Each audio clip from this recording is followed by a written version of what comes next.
pump. Let's just go quickly to the House of Commons now. An urgent question on local radio. Let's hear what they have to say.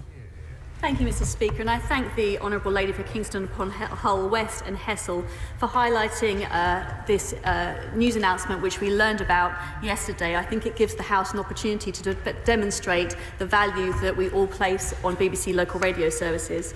We're currently celebrating 100 years of BBC Radio. With its unique position in the radio market, the BBC has continued to develop and deliver high quality and engaging audio services to the country and internationally over the years.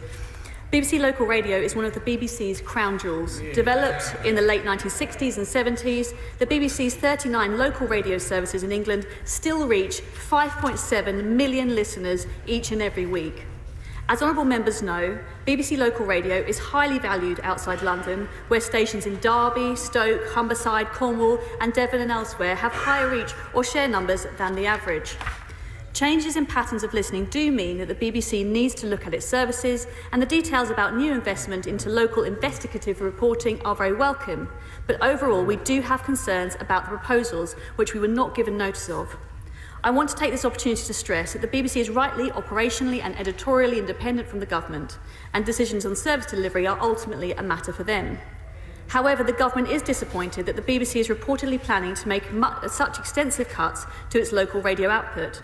We await to hear more from the BBC about how it expects those changes to impact local communities, including the provision of local news and media plurality. At its best, particularly during the pandemic, BBC Local Radio is able to bring communities together, and it plays a vital role in reflecting local experiences and delivering local news. For those older residents living in rural areas, it can be a particular lifeline. The BBC must make sure it continues to provide distinctive and genuinely local radio services with content that reflects and represents people and communities from all corners of the UK. We recognise in the current fiscal context the BBC, like other organisations, is facing difficult financial decisions.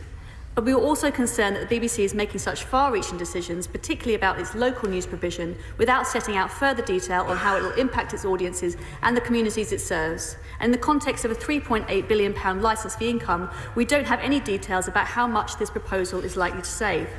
The BBC board must make sure the BBC complies with its charter duties. The government is clear that Ofcom, as the BBC regulator, must make sure that the BBC is robustly held to account in delivering its mission and public purposes.